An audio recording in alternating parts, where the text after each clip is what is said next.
Bonjour à tous, alors je vous retrouve aujourd'hui pour une nouvelle vidéo, il s'agira d'un tag, donc il s'agit d'un tag sur les réseaux sociaux, donc on va commencer tout de suite pour ne pas que ça prenne trop de temps. Première question, donc c'est Instagram, Facebook, Snapchat, Twitter, etc. Quel est le réseau social auquel tu es le plus accro?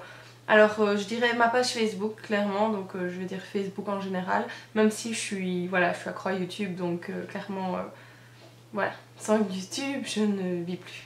Question numéro 2, quel a été ton statut le plus honteux? Donc ça sous-entend également la photo. Donc j'ai pas forcément de post ou de photos pour lesquelles je suis vraiment honteuse. Donc je vais plutôt dire en général une photo que j'ai mise mais qui est pas honteuse. C'est juste ça sort complètement de ce que je fais d'habitude. C'est moi en version zombie, donc je vais l'insérer tout de suite. Question numéro 3. Quel est l'aspect qui te plaît le plus sur les réseaux sociaux? Inspiration, esthétisme, partage, débat, etc.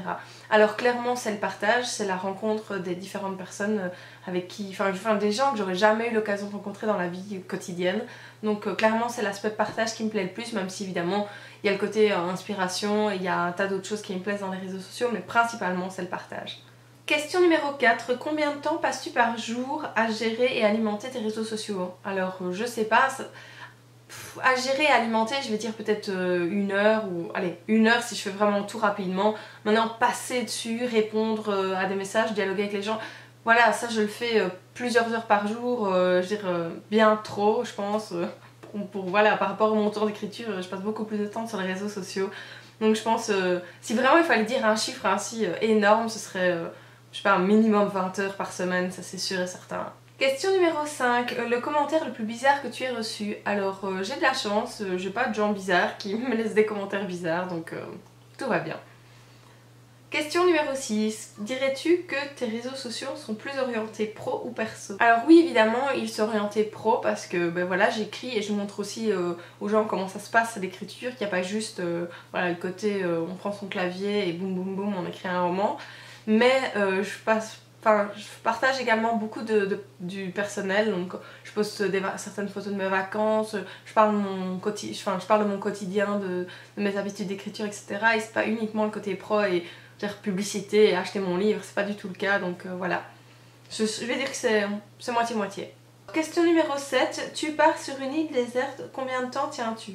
Oui, donc si je suis sur une île déserte, tant que j'ai mon mari et mes animaux, clairement, voilà, peut-être que ça m'embêterait pendant 15 minutes de ne pas pouvoir vous mettre en post Facebook attention, je suis sur une île déserte, je ne vais pas pouvoir répondre. Hormis ça, clairement, je m'en fiche.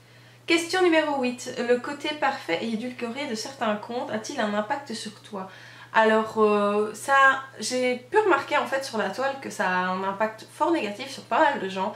Même pas sur moi en fait, je trouve que ça m'inspire plutôt qu'autre chose. Je pense que je vais pas non plus sur les réseaux sociaux pour voir les trucs un peu nazes de tout le monde. Donc évidemment si je suis quelqu'un, je suis intéressée par son quotidien, etc. Et ça m'intéresse si elle a quelque chose à me dire et qu'elle le montre en vidéo, en photo ou dans un post Facebook, qu'elle explique un peu ce qui se passe. Mais voilà, de là à vouloir montrer que le positif, ça me dérange pas. D'un autre côté... Voilà, j'ai pas forcément envie de regarder le négatif de la vie des gens, ça me plaît, je trouve qu'il y a un petit côté inspiration derrière tout ça, donc. Mais c'est peut-être juste moi, donc voilà. Personnellement, ça m'inspire, ça me dérange pas particulièrement, et puis je trouve que c'est assez visible, on dit direct, ok bon, c'est pas tout à fait la vraie vie, je veux dire, elle montre que tout est parfait, que tout va bien, mais c'est pas ce qui se passe dans la réalité. Donc voilà, personnellement ça me gêne pas plus que ça. Surtout n'hésitez pas à vous abonner si cette vidéo vous a plu. Je vous dis à très bientôt pour d'autres vidéos sur ma chaîne YouTube, d'autres posts sur ma page Facebook et d'autres articles sur le blog. A bientôt! Je te dis à très bientôt pour d'autres vidéos sur ma chaîne, d'autres posts sur ma page Facebook et d'autres articles sur le blog. C'est marrant comme il fait tout noir. La luminosité, on dirait qu'il est 9h du soir et il est midi. Il est midi mon sang. Il fait noir. Il fait noir. Comment est-ce possible?